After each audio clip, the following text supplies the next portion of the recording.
অতিথি লেখা হয়েছিল 1895 সালে। রবীন্দ্রনাথ ঠাকুর যখন শিলাইদহে জমিদার ছিলেন তখন শিলাইদহে জমিদার থাকাকালীন সময় অতিথি গল্পটি লিখেছিলেন 1895 খ্রিস্টাব্দে। এই গল্পটি সাধনা পত্রিকাতে ভাদ্র, আশ্বিন, কার্তিক এই 3 মাসে ধারাবাহিকভাবে প্রকাশিত হয়েছিল এবং এটি রবীন্দ্রনাথ লিখিত 119টি ছোট গল্পের মধ্যে সবচেয়ে জনপ্রিয় গল্প এবং সাধনা পত্রিকাতে প্রকাশিত সর্বশেষ গল্প। অতিথি গল্পের কেন্দ্রীয় চরিত্র হচ্ছে তারাপদ। তারাপদ কে ছিল? 15-16 বছরের একজন কিশোর ব্রাহ্মণ বালক। তার জীবনে ছোট ছোট ঘটনাকে কেন্দ্র করে গল্পটি আবর্তিত হয়েছে। আচ্ছা, লেখক গল্পের শুরুতে বিশেষ কৌশলে তারাপদ নামক কিশোর বালকের নির্লিপ্ত, উদাসীন, বন্ধনমুক্ত স্বভাবের পরিচয় দিয়েছেন। আমরা গল্পটি পড়লে পরে তারাপদের চরিত্রের বৈশিষ্ট্যগুলো সম্বন্ধে আরো বেশি ধারণা লাভ করব। আচ্ছা, এরপরে আমরা যেটা জানি, মূল চরিত্র কয়টি? গল্পটি 7টি। আর গল্পটি কতটি পরিচ্ছেদে বিভক্ত? 6টি পরিচ্ছেদে বিভক্ত। না, 6টি। এটা যেটা বললেন যে ভাদ্র, আশ্বিন, কার্তিক, এই 3টা কি? এই 3 মাসে ধারাবাহিকভাবে সাধনা পত্রিকাতে গল্পটি প্রকাশিত হয়েছিল। আবার বলবে? ভাদ্র, আশ্বিন, কার্তিক এই 3 মাসে ধারাবাহিকভাবে গল্পটি সাধনা পত্রিকাতে প্রকাশিত হয়েছিল। তাহলে কি প্রতি মাসে 2 পরিচ্ছেদ করে বের হয়েছে?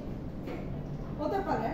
1895 সালে সাধনা পত্রিকাতে গল্পটি 3 মাসে ধারাবাহিকভাবে প্রকাশিত হয়েছে। হতে পারে 2 পরিচ্ছেদ করে, 1 পরিচ্ছেদ হয়নি। ওকে, আচ্ছা, তাহলে 7টি চরিত্রের মধ্যে প্রথম চরিত্র হচ্ছে তারাপদ, 2 নাম্বার হচ্ছে মতিলাল বাবু, কাঠালিয়ার জমিদার ছিলেন। অন্নপূর্ণা দেবী মতিলাল বাবুর স্ত্রী।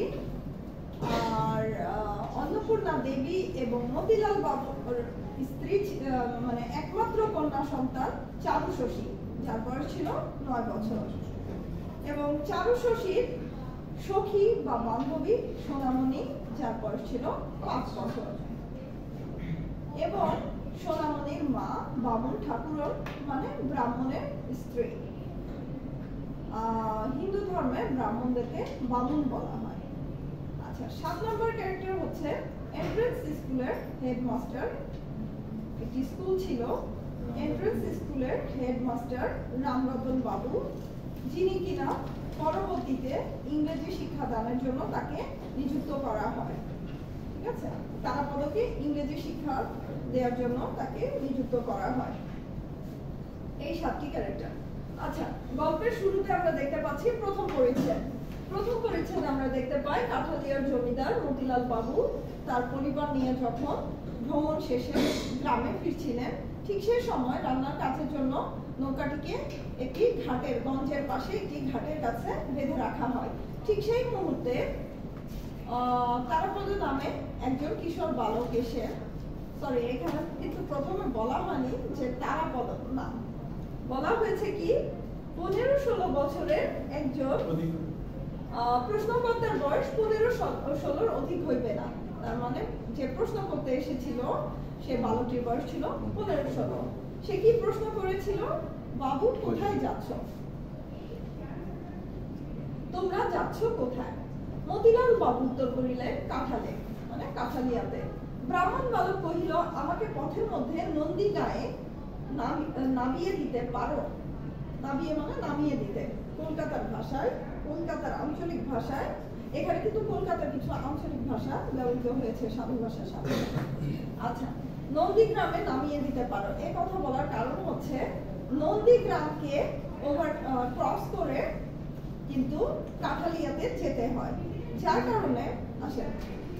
কারণে তারাপদ বলেছে যে আমাকে কি নন্দীগ্রামে নামিয়ে দিতে পারেন। আচ্ছা, বাবু সম্মতি প্রকাশ করিয়া জিজ্ঞাসা করিলেন তোমার নাম কি? এরপর কিন্তু আমরা ক্যারেক্টারের নামটা জানতে পারি। ব্রাহ্মণ বালক কহিল আমার নাম তারাপদ। ব্রাহ্মণ বালকের নামটা আমরা জানতে পারলাম। এরপর ব্রাহ্মণ বালক দেখতে কেমন ছিল আসেন সে বৈশিষ্ট্যগুলো এখানে দেয়া হয়েছে। আচ্ছা, এই বৈশিষ্ট্যটা কেউ একজন রিডিং করেন। করবেন আপনি। গৌরবর্ণ ছেলেটিকে বড় সুন্দর দেখিতে, বড় বড় চক্ষু এবং হাস্যময় ওষ্ঠাধরে একটি সুললিত সৌকুমার্য প্রকাশ পাইতেছে। পরিধানে একখানি মলিন ধুতি, অনাবৃত দেহখানি। ম্যাম আমি আমার ফোন থেকে দেখে পড়ি। আপনি সামনে এসে পড়তে পারেন। অনাবৃত দেহখানি সর্বপ্রকার বাহুল্য বর্জিত, কোন শিল্পী যেন বহু যত্নে নিখুঁত নিটোল করিয়া গড়িয়া দিয়াছে, যেন সে পূর্বজন্মে তাপস বালক ছিল এবং নির্মল তপস্যার প্রভাবে তাহার শরীর হইতে শরীরাংশ বহুল পরিমাণে ক্ষয় হইয়া একটি সম্মার্জিত ব্রাহ্মণাসী পরিস্ফুট হইয়া উঠিয়াছে। Thank you. এখানে রবীন্দ্রনাথ তারাপদ এক কথায় খুবই সুদর্শন এবং সুন্দর ছিল। এখন তারাপদের সৌন্দর্যকে রবীন্দ্রনাথ তার শৈল্পিক ভাষায়, সাহিত্যের ভাষায় সুন্দরভাবে বর্ণনা করেছে। এখানে আমরা বুঝতে পারি গৌরবর্ণ মানে ফর্সা, সাদা। হ্যাঁ, গৌরবর্ণ মানে সাদা। তারাপদ ছিল ফর্সা বর্ণের। আচ্ছা, এবং দেখতে বড় সুন্দর, বড় বড় চক্ষু, তার চোখ দুটো ছিল অনেক বড়। এবং বলা হয়েছে যে সৃষ্টিকর্তা যেন তাকে খুব সময় নিয়ে সুন্দরভাবে তৈরি করেছেন, তার মধ্যে সৌন্দর্য পরিপূর্ণভাবে রয়েছে। মতিলাল বাবু তাহাকে পরম স্নেহ ভরে কহিলেন বাবা তুমি স্নান করে এসো, এখানে আহারাদি হবে। মতিলাল বাবু শুধু তাকে নন্দীগ্রামে নামিয়ে দেওয়ার সম্মতি দেননি, তাকে দুপুরে তাদের সঙ্গে আহার করারও আমন্ত্রণ জানিয়েছেন। তারাপদ বলিল রসুন। এখানে রসুন বলতে গার্লিক বলা হয়নি, কিন্তু রসুন বলতে বলা হয়েছে যে একটু ওয়েট করেন, মানে একটু থামতে বলা হয়েছে। রসুন মানে আচ্ছা ঠিক আছে, এই ব্যাপারটাকে রসুন বলা হয়েছে। ওকে, বলিয়া তৎক্ষণাৎ অসংকোচে রন্ধনের আয়োজনে যোগদান করিল। কে? তারাপদ। তারাপদ কিন্তু যখন তাকে খাবারের জন্য মতিলাল বাবু আমন্ত্রণ জানালো, তারাপদ কিন্তু সাথে সাথেই খেতে বসে যায়নি। তারাপদ কি করলো? রান্নার কাজে সহায়তা করতে চলে গেল। মতিলাল বাবুর চাকরটা ছিল হিন্দুস্থানি, মাছ কোটা প্রভৃতি কাজে তাহার তেমন পটুতা ছিল না। তারাপদ তাহার কাজে নিজে লইয়া অল্পকালের মধ্যে সুসম্পন্ন করিল এবং দুই একটা তরকারি অভ্যস্ত নৈপুণ্যের সহিত রন্ধন করিয়া দিল। মতিলাল বাবু যে বাবুর্চি ছিল সে হিন্দুস্তানি ছিল এবং রান্নার কাজে অতটা, মাছ রান্নার কাজে ততটা পটু ছিল না বা দক্ষ ছিল না। তারাপদ কি করলো? সেই বাবুর্চির কাজটা নিজের হাতে নিয়ে নিল এবং সুন্দরভাবে তাকে সহায়তা করে দুই একটা তরকারি নিজের অভ্যস্ত নৈপুণ্যে রান্না করে দিল। নদীতে স্নান করিয়া বোচকা খুলিয়া একটি শুভ্র বস্ত্র পরিল। শুভ্র মানে সাদা পরিষ্কার একটি পোশাক পরল। একটি ছোট কাঠের কাকুই লইয়া মাথায় বড় বড় চুল কপাল হইতে তুলিয়া গ্রীবার উপর ফেলিল।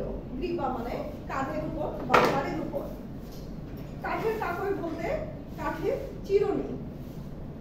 মার্জিত পৈতার গোছা পক্ষে বিলম্বিত করিয়া নৌকায় মতিবাবুর নিকট গিয়া উপস্থিত হইল। পৈতা বলতে কি বোঝায়? ব্রাহ্মণ ধর্মের ব্যক্তিরা কি করেন?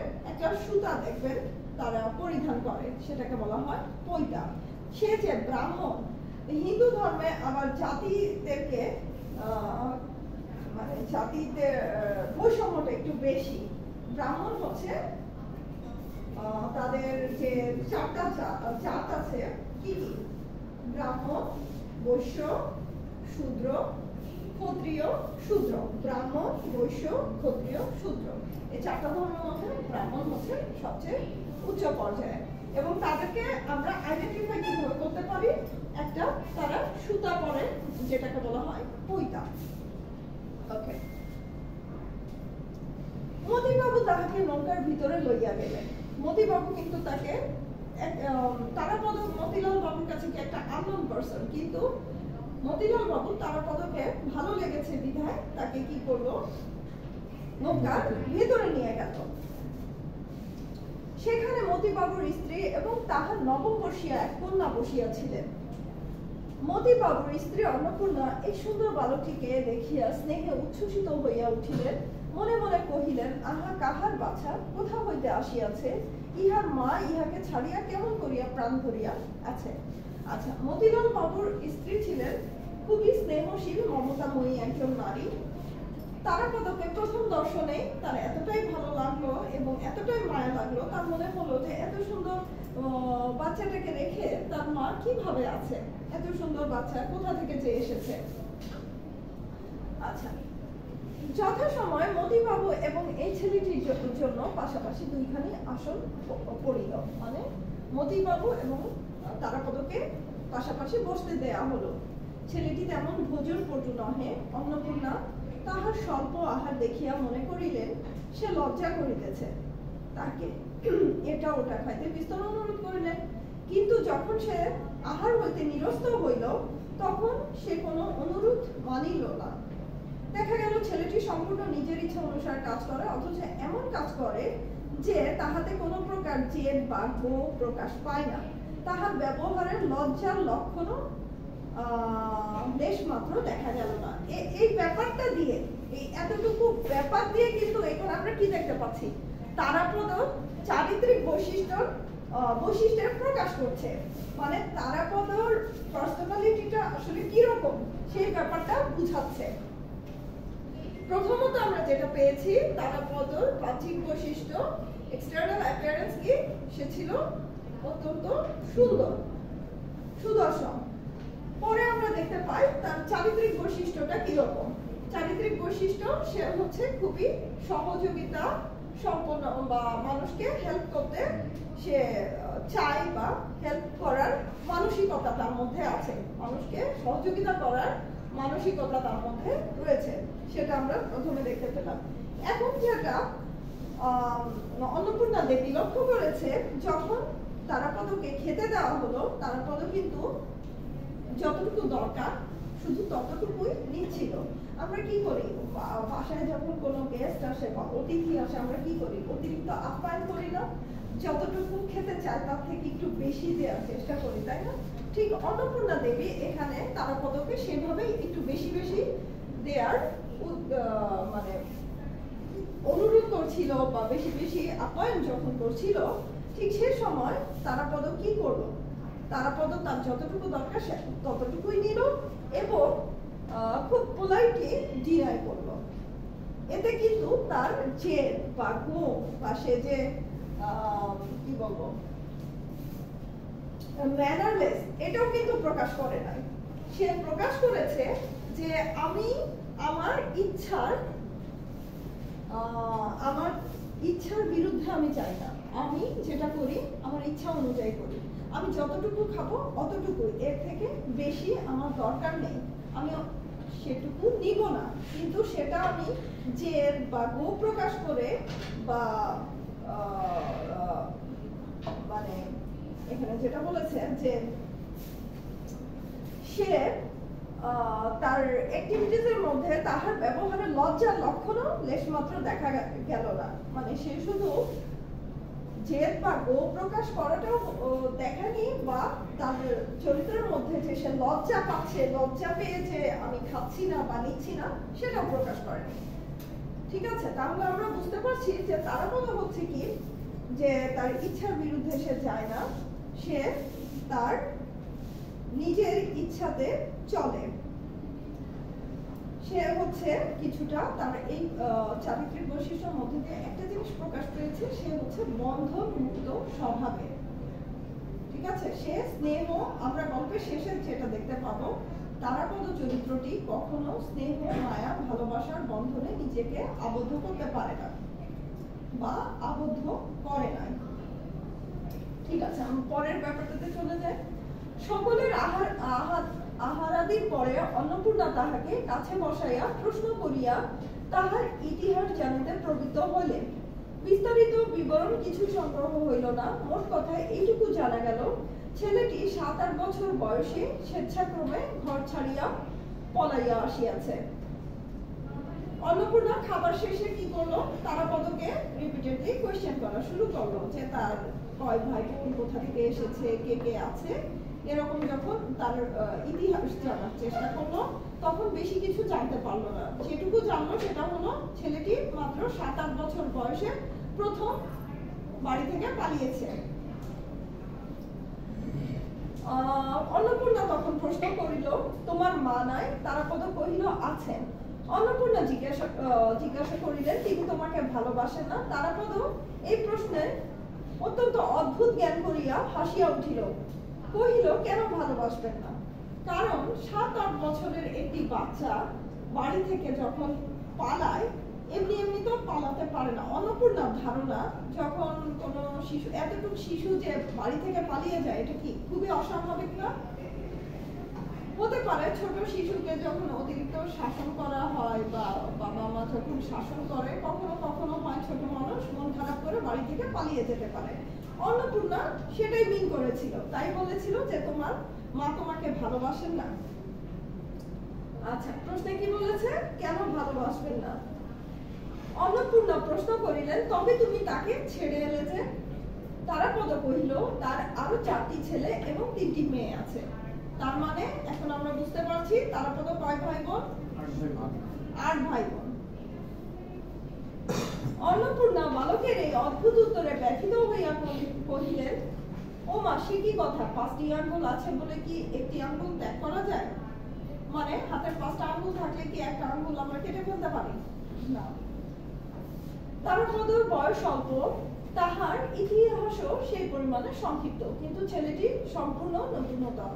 তারাপদ বয়স আর কত? 15-16 বছর। 15-16 বছরের একটা বালকের বা কিশোর বালকের ইতিহাস আর কতটুকু থাকতে পারে? 15-16 বছর যতটুকু সময়, অতটুকুই। কিন্তু ছেলেটির ইতিহাস মানে বৃত্তান্ত সংক্ষিপ্ত হলেও ছেলেটি কি ছিল, অন্যান্য বালক বা কিশোর বালক বা অন্যান্য 8-10টা কিশোর যেরকম হয় সেগুলো থেকে একেবারে ভিন্নতর। এখানে বলেছে নতুনতর। নতুনতর বলতে ওটাই বুঝিয়েছে, সবার থেকে তারাপদ ছিল একটু আলাদা ধরনের। সে তাহার পিতামাতার 4র্থ পুত্র, শৈশবে পিতৃহীন হয়।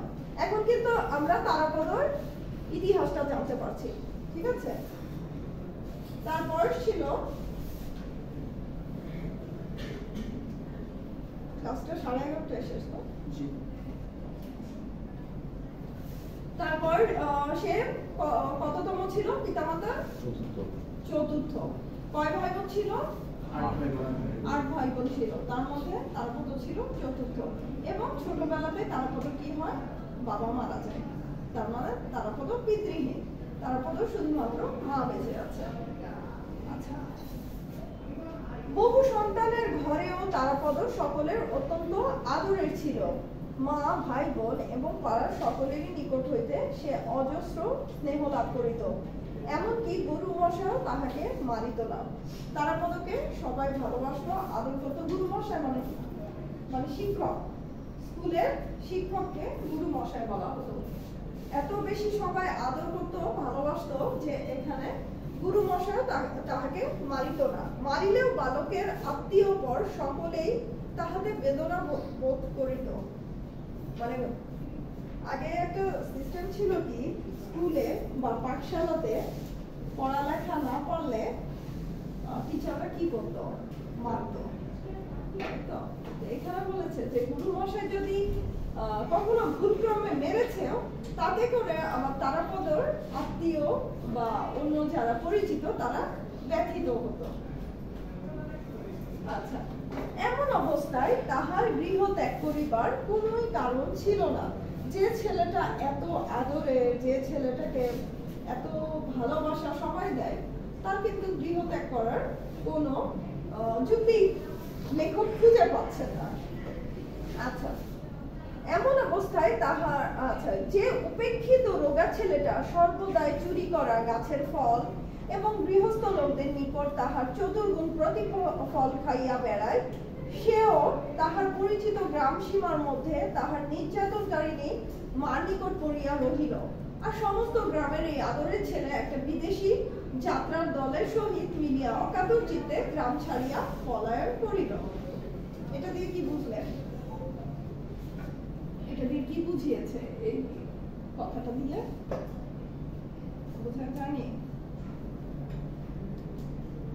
এখানে বুঝিয়েছে যে রোগা ছেলেটি, এটা তারাপদর কথা বলা হয়, এটি সাধারণ কোনো একটা ছেলের কথা বলা হয়েছে।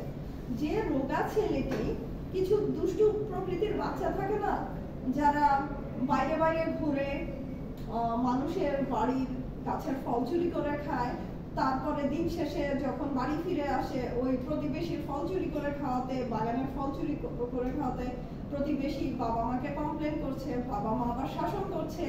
এখানে বলেছে নির্যাতনকারিণী মার নিকট পড়িয়া রহিল, বলতে ওরকম দুষ্টু বালকদের কথা বলা হয়েছে যারা দুষ্টামি করছে, বাবা মার শাসনে এখানে শাসন করাকে নির্যাতনের সাথে তুলনা করেছে। মায়ের শাসনকে এখানে নির্যাতনের সাথে তুলনা করেছে। যে বাবা মার শাসনের পরেও যে ছেলেটি পড়ে থাকলো গ্রামে, কিন্তু সেখানে সে জায়গাতে তারাপদর মতো একজন এত ভালো, এত সবার কাছে প্রিয় পাত্র এই বালকটি সেই ক্ষেত্রে কি করলো?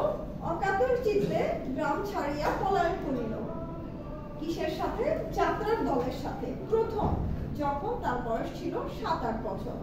এই গল্পে আমরা দেখতে পাবো তারাপদ 4 বার গৃহ ত্যাগ করে, 4 বার গৃহ ত্যাগ করে বা গৃহ থেকে পলায়ন করে। এই 4 বারের মধ্যে প্রথমবার সে পালিয়েছিল যাত্রার দলের সাথে। তারপরে আমরা জানতে পারবো যে চতুর্থ পলায়ন, আমরা যখন গল্পটা দেখতে পাচ্ছি কাঠালিয়ার জমিদারের সাথে তার পরিচয় হয়েছে, এটা হচ্ছে তার চতুর্থ পলায়ন। এর আগে সে আরো 3 বার পালিয়েছে। প্রথম যাত্রার দলের সাথে, দ্বিতীয়বার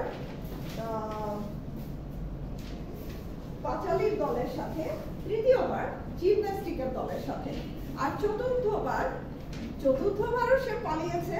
নন্দীগ্রামে একটা যাত্রা খোলা হয়েছে, সেই যাত্রার দলে যাওয়ার জন্য সে কাঠালিয়ার জমিদারের কাছে নন্দীগ্রামে যাওয়ার সুযোগ চাইছে। ওকে,